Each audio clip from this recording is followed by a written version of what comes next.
Good evening every one. എല്ലാവരും സുഖമായിരിക്കുന്നു. So ഞാൻ വായിക്കുമായിരുന്നു. ഇത് ഒരു ദേശത്തിൻ്റെ കഥ, എസ് കെ പൊറ്റക്കാടിൻ്റെ ലൈബ്രറിയിൽ നിന്ന് എടുത്തതാണ് കേട്ടോ. നല്ല ബുക്കാണ്. സോഫാർ ഇപ്പോൾ വായിച്ചതുവരെ നല്ലൊരു വായിക്കാൻ തോന്നുന്ന ഇൻട്രസ്റ്റിംഗ് ആയിട്ടുള്ളൊരു ബുക്കാണ്. അപ്പോൾ എൻ്റെ ബുദ്ധിമണി ഉറങ്ങുക കേട്ടോ.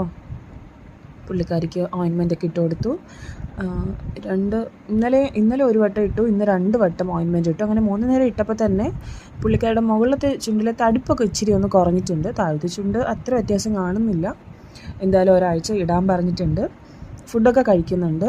വേദനയൊന്നുമില്ല. വേദന ഉണ്ടായിരുന്നെങ്കിൽ പുള്ളിക്കാരി കഴിക്കത്തില്ലായിരുന്നല്ലോ. അപ്പോൾ ആക്റ്റീവാണ്. ഇന്ന് നമ്മൾ കുളിച്ചു, ഷാമ്പൂ ഒക്കെ ഇട്ട് കുളിച്ച് ഉഷാറായിട്ടാണ് കിടന്ന് ഉറങ്ങുന്നത്. ഫുഡെല്ലാം കഴിച്ച് തൈരൊക്കെ കുടിച്ചു. ചൂടായതുകൊണ്ട് ഇടയ്ക്കിടയ്ക്ക് തൈരൊക്കെ കൊടുക്കാറുണ്ട്. അങ്ങനെ തൈരും ഫിഷ് കഴിച്ചു, അവളുടെ ഡ്രൈ ഫുഡൊക്കെ കഴിച്ച് വെള്ളമൊക്കെ കുടിച്ചിട്ട് കിടന്നുറങ്ങുവാണ്. അപ്പോൾ so far she is okay. Thank you and have A nice day. Good night. Bye bye. Take care.